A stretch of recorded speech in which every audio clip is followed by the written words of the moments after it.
welcome once again to the Flat Earth Podcast. As ever, I am Rick Flat, your host. If you want to find out anything more about the podcast, please head over to the website, which is theflatearthpodcast.com. That's flat with two T's. Make sure you do that or you go to strange places. On there, you can find previous episodes, blogs, information about us. There's also a little PayPal button. If you want to buy a man a mince pie or a Ferrari, you can choose your level of giving. That's fine. But you can do that if you want. But yeah, please head on over to there. Also, every Thursday morning, new episodes land on Spotify. And a few of you have asked me, because we are videoing some of this stuff now. At the moment, when I'm having a guest in the studio, because they're generally longer form at night, we're smoking cigars and drinking and stuff, I'm generally not filming it at the moment. We'll probably change that in the future. But these ones, the you and me, just you and me hanging out in the Flat Earth Podcast headquarters, this is always on YouTube. So just bear that in mind. Not every episode, so you do need to hit Spotify to get the full gamut of our offering, but YouTube just for these you and me's for now. How are you doing? I hope you're doing all right. It is the 22nd of December today. It's a Wednesday. And normally this would be in our pattern. We'd have a guest while we're having guest one week, me and you just hanging out another week. But it being Christmas and me having COVID for a week, well, a couple of days really, but you're supposed to stay away from people for a week. Haven't had a chance to have anyone in the studio. So it'll probably be the same next week, and then going into January we'll have a whole bunch more guests. I've got a whole bunch of people planned to come in. It's going to be great. There's going to be some real characters and good stories, but for now it's just me and you. And I was racking my brain. We've been serious lately. I've been saying how I didn't know how these things would go, but they've turned out to be pretty serious things. And we talked about honor, we talked about integrity, we talked about hubris and humility. But this week I thought I'd maybe kind of keep it a little bit like lighter. Now, I don't know about you, but I interact with all kinds of social media, and you come across all kinds of stories and posts and memes and quotes. But every now and then, one kind of crosses my desk, my eyes or whatever, and it just makes me laugh, and it makes me think like, oh, I really want to talk about that. And one such story happened a little while ago. I think it was a friend of mine. Sorry about that. I've got my laptop here. Let me just rearrange some things here in the studio. A friend of mine, Stuart, on Facebook. Yeah, I still got Facebook. I'm old as shit. Deal with it.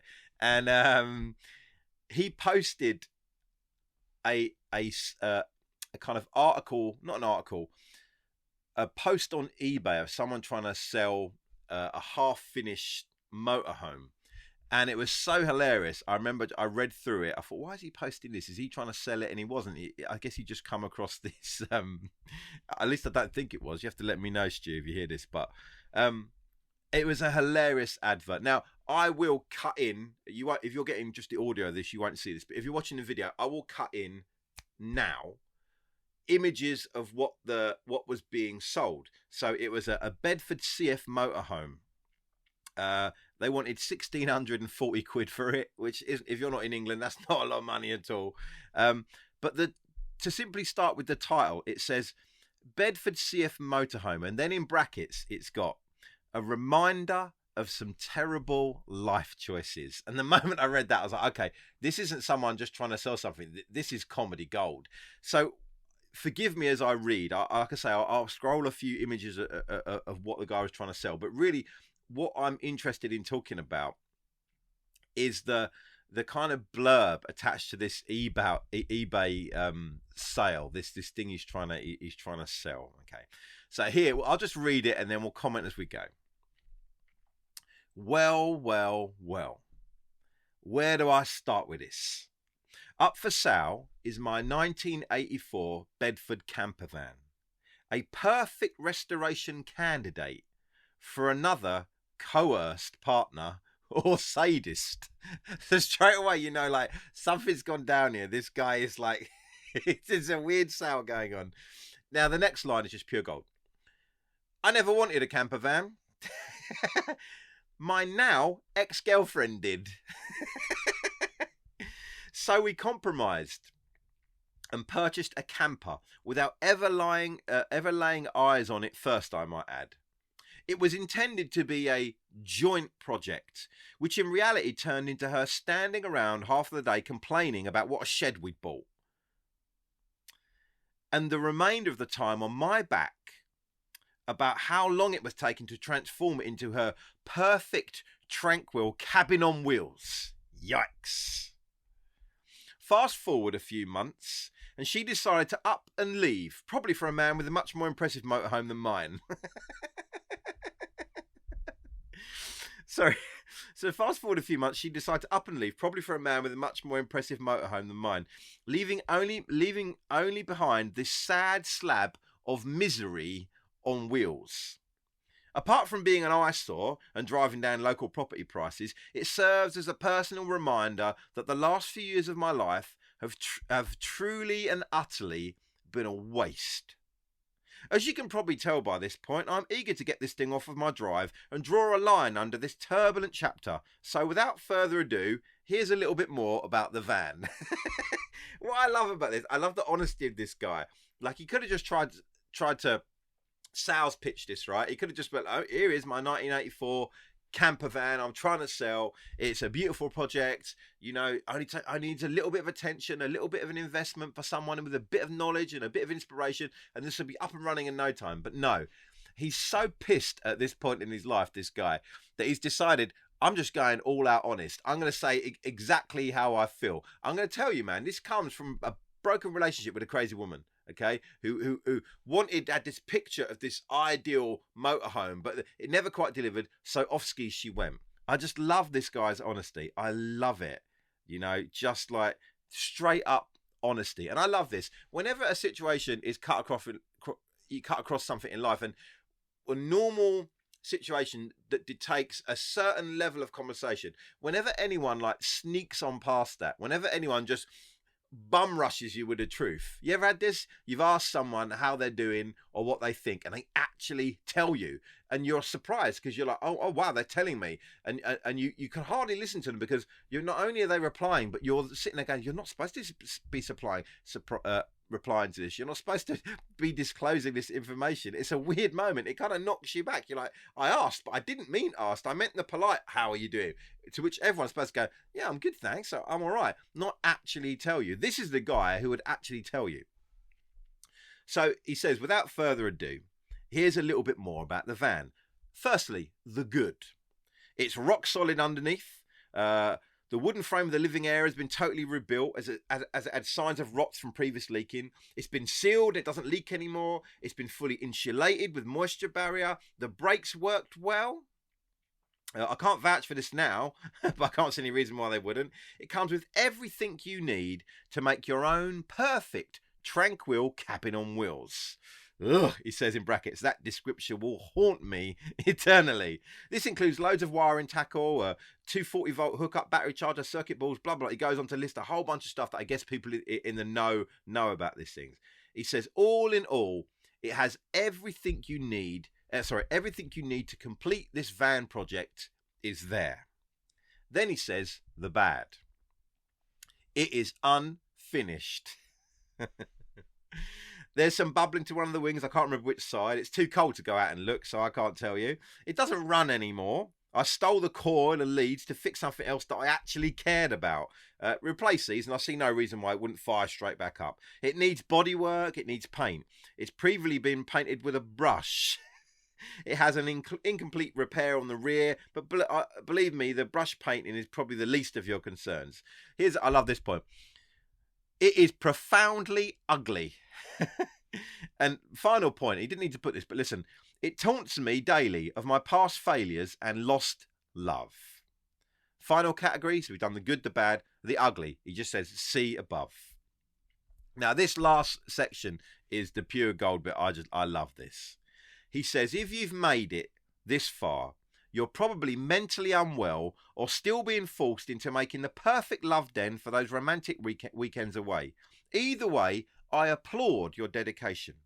If you do decide to bid on it, and God forbid you actually win it, you will have to get it transported or collect it yourself, as I have neither the time, the means, or the will to deliver it to you. I will do my best to answer any serious queries, but if you ask me about the flow rate of the shower, for example, I probably won't answer you. It's not perfect. No shit. It's not perfect. Far from it. Nor road ready. And I don't expect it to be. Oh, sorry, don't expect it to be, and you won't be disappointed. It's a cheap project and a good way to break into the world of motorhome owning. I love this bit. I'm just trying to get a little bit of money back so I can go on a night of heavy drinking, perhaps visit a lady of the night, depending on how well the auction goes, and then close this awful chapter of my life. Happy bidding and good luck. God knows you're gonna need it. I love this. I love this guy. If somehow this gets to you, brother, I love you. I feel for you. And it just struck me in this year, and it'd be easy for me to try and give you some sort of happy Christmas message in this podcast. It's the last one before Crimbo actually lands on us. And, you know, having had such a sort of shitty year, let's face it, of just stress and drama and government interference and people being douchey, and it's just been a difficult year, right? Plans we made have got cancelled and stuff. I thought I could give you a really cheery message of Christmas, but then I thought, nah, I'm going to share with you a man who's at the end of his tether, who's just given up. But the thing I like about this guy, he's trying to sell this thing and he's being super honest, and what he's really trying to do is say, look, I tried to do this when I loved this girl, but at a certain point it didn't work and she left, right? And now I'm stuck.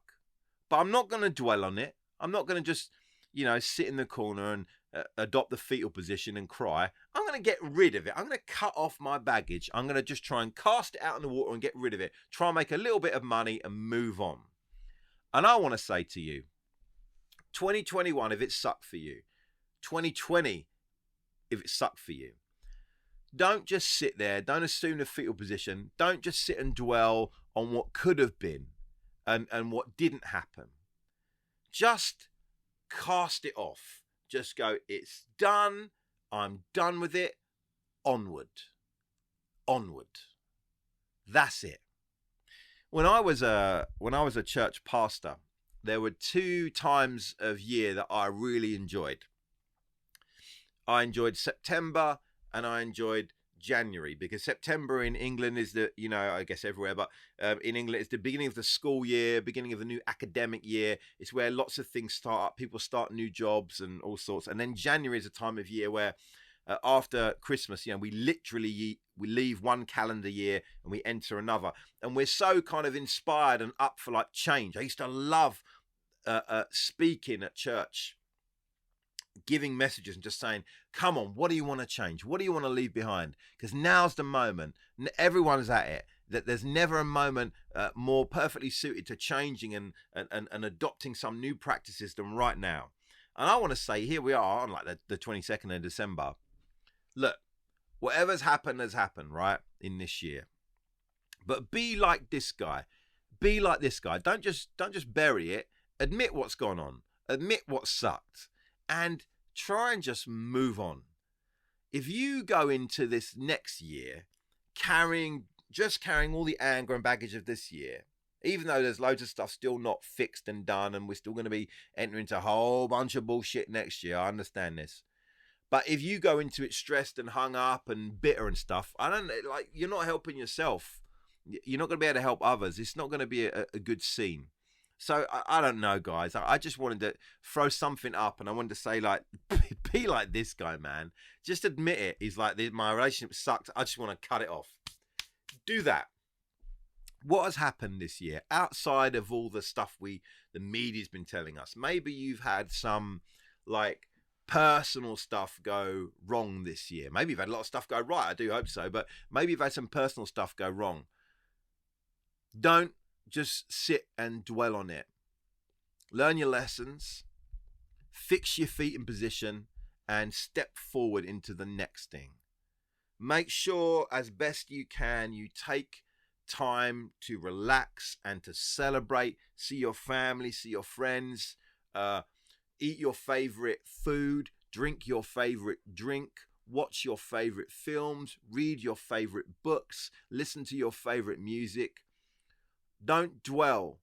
Don't find yourself frozen in the headlamps of the things that went wrong this year. Nah, fuck that. Don't do that. Let's step out of that stuff. Let's not allow that stuff to have a grip on us. Let's move on. For my part, thank you for listening to this podcast. Thank you for tuning in. I know there's been weeks when you might have loved it, weeks you didn't, guess you liked, guess you didn't. I guess that's just the way it's going to go. It's really been for me a starter for 10. In fact, I think this is the 10th episode. Yeah, this is the 10th episode. So I just wanted to say thank you for listening and let you know that we'll be doing more and more next year. There'll be more video stuff on YouTube. We'll be sorting out a whole bunch of different stuff, just improving things here and there. But it's been good. It's been a laugh. I've enjoyed it, and I am excited for 2022 and what we're going to do. So that's about it, guys. Have a great Christmas. Like, just kill it, man. Just enjoy yourself. Do check out the website if you want. Other than that, Merry Christmas, and I'll see you next time. Later.